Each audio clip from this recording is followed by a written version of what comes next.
We're going to talk a little bit more about dog communication today. Dogs communicate very well through body language, but they're also using vocalization like growling, snapping, lunging or barking to communicate their emotions and to tell them their dislikes and likes about each other in their surrounding environment.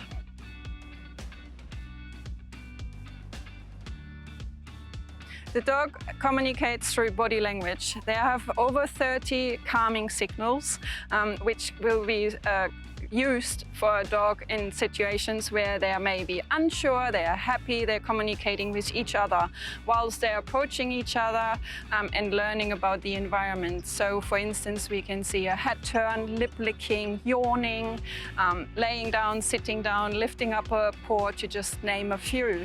So start looking out for those little signals, and of course everything has to be seen in context. So for example, yawn can be because the dog is tired, or maybe they're feeling a little bit of stress, so they start yawning rapidly.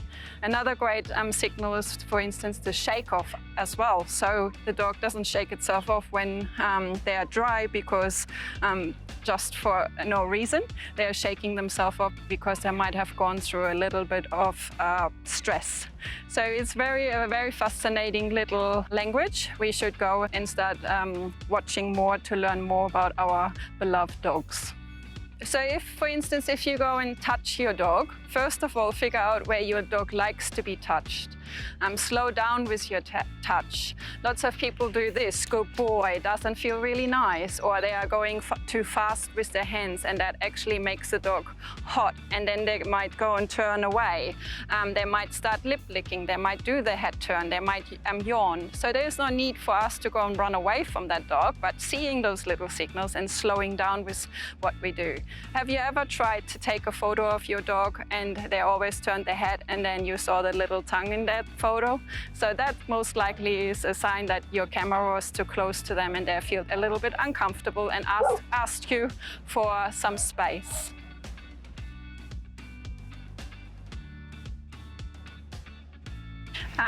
Because the dog has an incredible sense of smell, we can observe that they are also communicating a lot through peeing and pooing. Have you ever watched a group of dogs meeting each other?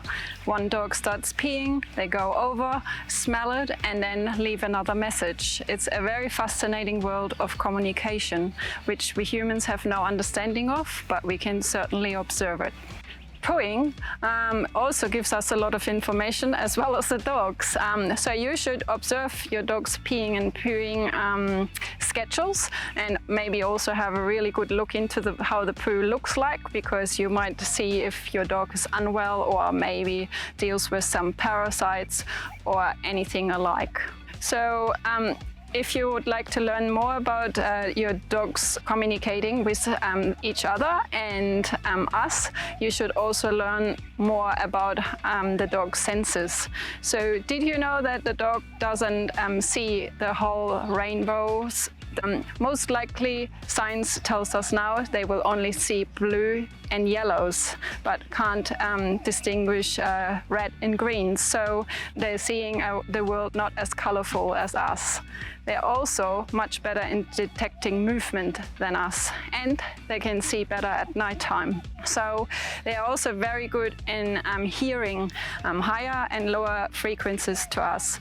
Did you know that the dog's ear has 18 muscles in comparison to 6 in our human ear? Dog mainly perceives the world through smell because they have an incredible olfactory system, and that's why they like to poke their nose into everything, and also standing still and maybe sniffing the air to figure out what's going on in their surroundings.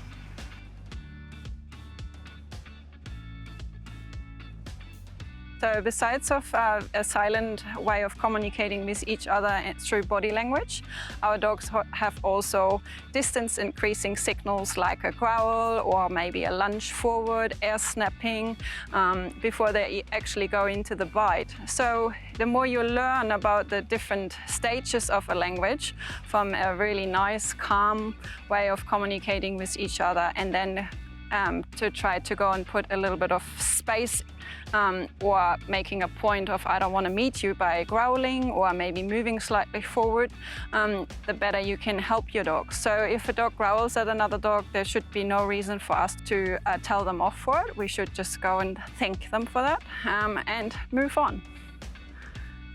A bark. The dog can bark for lots of different reasons, and so we always need to analyze and figure out why they are barking. A tendency for dogs when they want to be heard or are excited, they're going to bark in more high-pitched tones, and if they are distressed or warning, in a more low-pitched tone.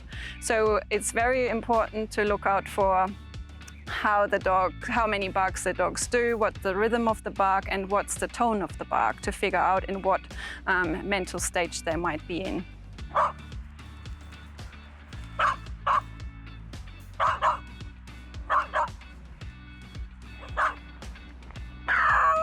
So a frequency of a bark for a warning might be a couple of low barks, and then if they are more excited, they might go and bark in a high-pitched voice and more frequently. A dog in distress also might start howling in between, and then there is a little break.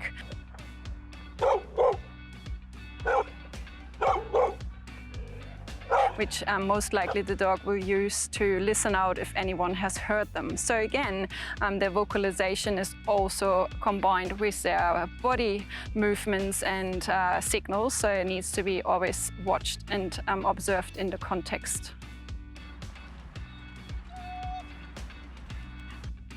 So important to understand that dogs using their vocalization to communicate with us. And so one of the biggest misunderstood signals is probably the growl of the dog. Makes us humans uncomfortable and we tell them off for it, but it's just their way of setting a boundary and saying, I need more space and this makes me uncomfortable. We should thank them and respect them for it instead of telling them off. So next time you hear your dog growling, just step a little bit away and observe what will happen next. So two dogs greeting each other, you might also hear that little low growl, but that it doesn't mean that they are actually aggressive with each other. They're just setting a boundary.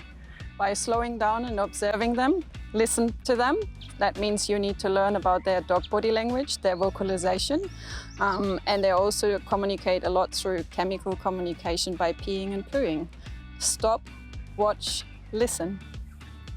Remember, City of Darwin are here to help you and your pets. For more information and free resources, visit darwin.nt.gov.au.